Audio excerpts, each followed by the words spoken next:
Hello बच्चों, let's read the question. The following quantities cannot enter into the list of fundamental quantities in any system of units. Here we have given four options. First is mass, time and acceleration. Second is length, volume and linear momentum. Third is mass, velocity and time. And fourth one is length, force and time.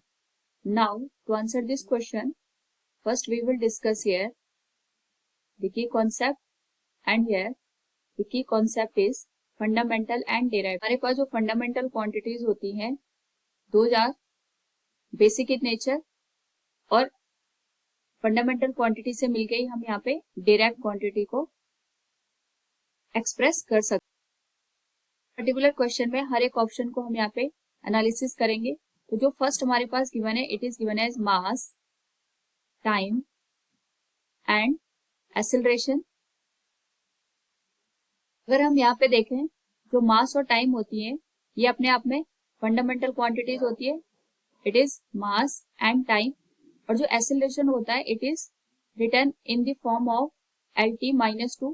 यानी अगर हमें acceleration को define करना है उसके लिए हमें length की जरूरत पड़ेगी. लेकिन इस पर्टिकुलर सिस्टम में हमारे पास लेंथ गिवन नहीं है. यानी अगर हम एक्सेलरेशन को भी यहाँ पे इंक्लूड कर दे तो it can act as a fundamental quantity. ये भी हमारे पास यहाँ पे फंडामेंटल क्वांटिटी बन सकती है, क्योंकि इसको डिफाइन करने के लिए हमारे पास यहाँ पे लेंथ मौजूद नहीं है.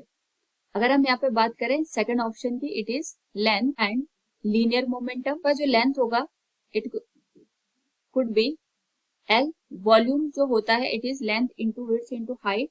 और अगर हम इसको यहाँ पे लिखे, it could be written as L⁻3. यानी जो वॉल्यूम है इसको हम लेंथ के टर्म में यहाँ पे लिख सकते हैं. लीनियर मोमेंटम होता है हमारे पास मास इंटू वेलोसिटी, और it can be written as MLT-1. तो इस सिस्टम को अगर हम ऑब्जर्व करें तो यहाँ पे लीनियर मोमेंटम को एक्सप्रेस करने के लिए हमारे पास मास अवेलेबल नहीं है. यानी अगर हम इन तीनों को मिला के एक सिस्टम बनाना चाहें, उस सिस्टम में हमारे पास मास मौजूद नहीं होगा. यानी जो लीनियर मोमेंटम है इसको भी हमें as a fundamental quantity treat करना पड़ेगा. लेकिन हमारे पास जो वॉल्यूम है, वॉल्यूम को हम लेंथ के टर्म में यहाँ पे एक्सप्रेस कर सकते हैं. यानी वॉल्यूम अपने आप में यहाँ पे एक डेराइव क्वांटिटी होगी. तो हम कह सकते हैं जो लेंथ, वॉल्यूम और लीनियर मोमेंटम है ये हमारा फंडामेंटल क्वांटिटीज में इंक्लूड नहीं होगा, क्योंकि जो वॉल्यूम है इसको हमने लेंथ के टर्म में एक्सप्रेस कर दिया है. नाउ अगर हम बात करें यहाँ पे third, mass, velocity and time, it could B जो मास है और टाइम है ये तो अपने आप में फंडामेंटल क्वांटिटीज होती ही है, इनको हम इंडिविजुअली ही डिफाइन करेंगे.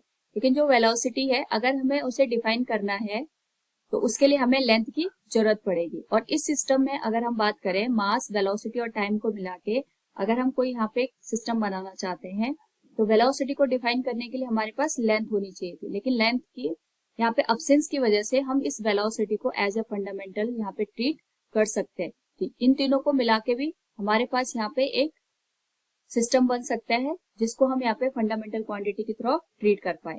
लास्ट हमारे पास गिवन है लेंथ, फोर्स एंड टाइम. तो वी कैन से हियर हमारे पास जो लेंथ, फोर्स और टाइम है, इसमें से जो लेंथ और टाइम है हमारे पास दीज आर फंडामेंटल. इनको हम यहाँ पे डायरेक्ट लिख सकते हैं.